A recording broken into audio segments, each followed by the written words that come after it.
Hello folks, this is Abhinay Gupta welcoming you to today's topic of accounts of companies. So in our previous lectures we have seen and covered the topic up to section 134 of Companies Act 2013. Section 134 dealt with the financial statement and the board's report. So here we move on to the next section, that is section 135, that deals with the corporate social responsibility. Right? Yeah, this is a new section. This is a very important section that has been added in the Companies Act 2013. And this section basically brings out a mandate rule for the corporate social responsibility, the minimum investment towards the society. This is a service given by the company for the society. Like what you take from the society, so you give it back. Right? So in this, we'll look ahead to know what are the limitations. What are the limits, the base limits that when a company qualifies those limits, they are supposed to or they are mandatorily required to invest some portion, some defined portion of their profit towards the service to the society. Right? So I'll give you a deeper insight into what corporate social responsibility is. So section 135 will also be supported by the company's Corporate Social Responsibility Policy Rules 2014. Right? You have recently been asked a question in CA Final November 2014 attempt. Right? So, first thing is, what is a CSR? That is what we need to know. What CSR stands for, what Corporate Social Responsibility means. So, Corporate Social Responsibility is defined under Rule 2 of the company's Corporate Social Responsibility Policy Rule 2014. So I'll read out the definition to you. It says, Corporate Social Responsibility, CSR, means and includes, but is not limited to. Right? So this over here, it gives out the meaning, it gives out the including portion, but it also specifies that it is not limited to the following. Like if you have something extra that comes along the way, right, and that can be considered to be a service to the society, will also be included. So they say the CSR means and includes but is not limited to the projects or the programs relating to activities specified in Schedule 7 of the Act. So Schedule 7 of Companies Act 2013. Right? Or it may also include the projects or programs relating to activities undertaken by the board of directors of the company in pursuance of the recommendation of the CSR committee that it has established, right? The CSR committee of the board as per the declared CSR policy of the company, subject to the condition that such policy will cover subjects enumerated in Schedule 7 of the Act. So, with this definition, what we basically come to understand? The first and the foremost thing that we need to pay attention to is that the activities that will be considered to be a CSR activity are basically enumerated in Schedule 7. So Schedule 7 is what you need to follow, right, in order to take ahead an activity for the CSR purpose. But again, as the definition says, it is not limited to Schedule 7. You may go beyond, and if the activity is beneficial for the society, that may be considered to be a CSR activity, right? The second thing is, with this definition we come to know that the activity is carried forward by the board of directors, but it is recommended to the board by the CSR committee, which means the company has to establish a CSR committee also that will deal into the matters of CSR, right? And that will be declared in the CSR policy. That means the company will have to have a defined CSR policy too. Right? So the definition gives us 3-4 things. The important thing to note is the Schedule 7, the CSR committee and the CSR policy. And also that the responsibility for CSR rests with the board of directors. Right? So moving on, now we see which are the companies to which CSR stands applicable.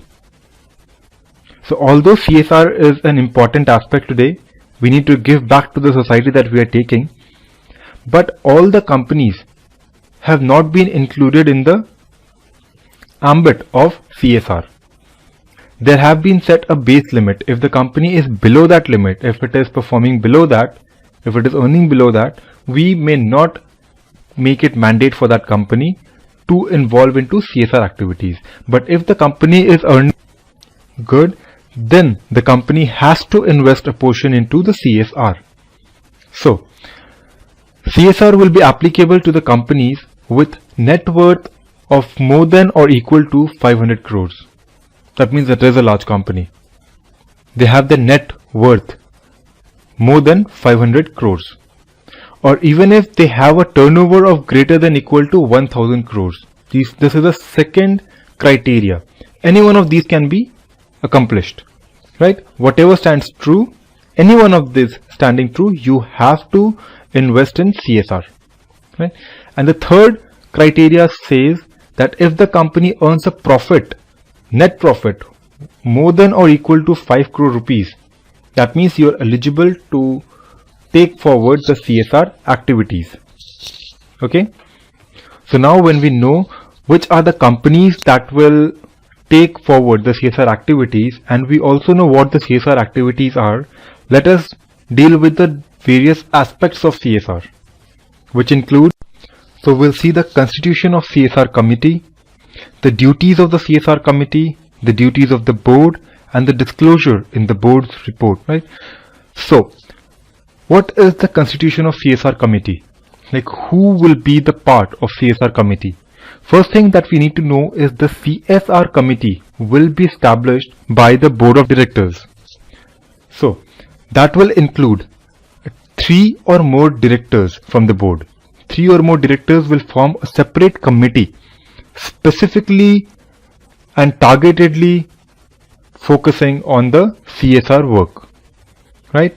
And out of these 3 directors, at least one director has to be an independent director. So the CSR committee will consist of 3 directors, among whom one will be independent director. This is the constitution of the CSR committee, right? And which companies will establish a CSR committee? Only those companies on whom the CSR is applicable. And we have discussed the applicability in the previous slide, right? So according to it, the companies who qualify it, they will have to form a CSR committee and also comply with other provisions of section 135. So they'll have 3 directors, among whom one will be an independent director. Now, if there is an unlisted public company or a private company, right, which do not require to appoint an independent director, so there we cannot have an independent director, right? So over there the CSR committee will be of 3 directors without an independent director. So that is the case when it will be allowed, because a private company or an unlisted public company, they are not required to appoint an independent director, right? So this condition does not apply on them. That doesn't mean that unlisted or private company will be excluded. No, they will be included, but the condition of independent director will be excluded. In the similar manner, if there is a private company having only 2 directors, then we may not have 3 or more directors. We will be done with 2 directors. And in case of a foreign company, the CSR company will comprise of 2 persons, right? Out of which one will have to be a resident person, a resident in India. And that person also has to be authorized to accept on behalf of that foreign company service of notice and other documents. And the other person shall be nominated by the foreign company itself. So in case of foreign company, the criteria for 3 directors are ruled out. What they say is they need to have just 2 persons, out of whom one has to be an Indian resident. So that if there is anything, we can produce a notice to that person because he is in India. We have very limited control over the foreign companies. So in that case, if you have a resident individual in India and you include him in the CSR committee, that resident individual will be able to promote the CSR activities in India. Right? Because when we move ahead with the lecture, we'll see the limitations where we cannot go ahead with CSR activities. What activities are not considered as CSR activity? The first of them will be the activities that are undertaken outside India. So in case of foreign company, the activities, if it has to be taken up inside the country, you will have to have a resident person responsible and be a part of the committee, right? Now, what are the duties of the CSR committee? So the basic duty of CSR committee, to start with, it is to formulate a CSR policy. that will indicate the activities that will be undertaken. And those activities will, as we have already discussed, be a part of Schedule 7. They have to be picked up from Schedule 7. Although they may include something extra, but largely it has to be a part of Schedule 7. It has to be specified there. It will also recommend the amount of expenditure that the company should undertake for the particular CSR activity. The committee will also monitor the CSR policy of the company, right? Whether the CSR policy is correct, or with the lapse of time it has to be amended or updated, they'll have to take care about that. And the CSR committee shall also institute a transparent monitoring mechanism so that the entire work, the implementation of CSR projects can be monitored, right? And can be undertaken in a better way by the company. So these are the basic 4 responsibilities or the duties of the CSR committee: forming the policy, deciding the expenditure, monitoring the policy, and instituting a transparent monitoring mechanism. Moving ahead, we see the duties of the board. So CSR committee is a committee established by the board, right? The members are also the directors of the company. So forming a CSR committee does not relieve the board of its basic responsibility, right? So the board will continue to remain responsible for implementing the CSR activities. So the duties of the board. The duties of the board will be to take the recommendation of the CSR committee and approve the CSR policy that the committee has formed or formulated, right? And the board shall ensure that the activities that the CSR committee promises to undertake are actually being undertaken. They are actually active, right, and being promoted. That is the responsibility of the board, right? Just forming a committee doesn't relieve them of the responsibility. If something goes wrong, if it is not being undertaken, then we'll be getting hold of the board and not the committee, because board is a supreme body, right? Now, board will also be responsible to see the amount spent for the CSR activities, right? So the requirement of the act is to spend at least 2% of the average net profit. Okay, although the percentage is low, but now we need to know what is the average net profit and how will it be calculated. So the act says that the company will have to spend 2% of the average net profit, right? But the average net profit has to be made during the 3 immediately preceding financial years. Right? It will be the average net profit calculated in accordance with the provisions of Section 198 of the Companies Act 2013. We'll deal with Section 198 separately in our forthcoming chapters, right? Here we'll just understand that the average net profit will be the average of the 3 preceding financial years. That is why it is an average. Otherwise, if it would be of the financial year, we would have called it a net profit, right? So it is not net profit, it is the average net profit, right? And they also have the responsibility to see that the CSR activities are promoted primarily within their local areas. Wherever the company is established, you have to look around for your own society.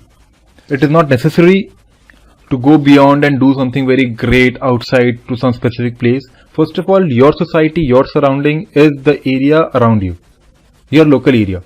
So basically what the act wants is, if you want to do a CSR activity, primary focus for you should be your own local surrounding, right? The next is the disclosure in the board report.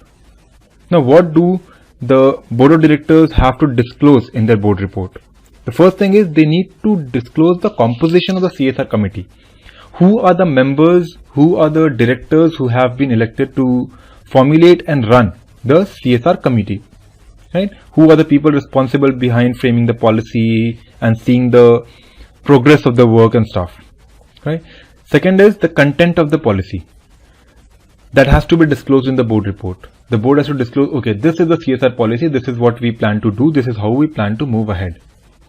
And then if at any point of time they fail to invest the said 2% or something for the CSR activity, then they will have to specify the reason for not spending them. And that will be done in case of failure only. So this is, I think by this you get a brief idea about what CSR is, right? And how the work is taken ahead. It is the board of directors, they form a committee consists of directors as the members. They formulate a policy. They have some basic limitations to decide whether or not the company falls in the CSR category. And now if they do, it is the 2% of the average net profit of the 3 preceding financial year that you have to spend. And the activities that you undertake will be from the Schedule 7 largely. But yeah, you may go ahead with some other activities too, right? So this is the basic about the CSR, right? There are few more topics that we'll be discussing, but we'll be taking it forward in the next lecture. So stay tuned till then. This is Abhinay Gupta signing off. Thank you.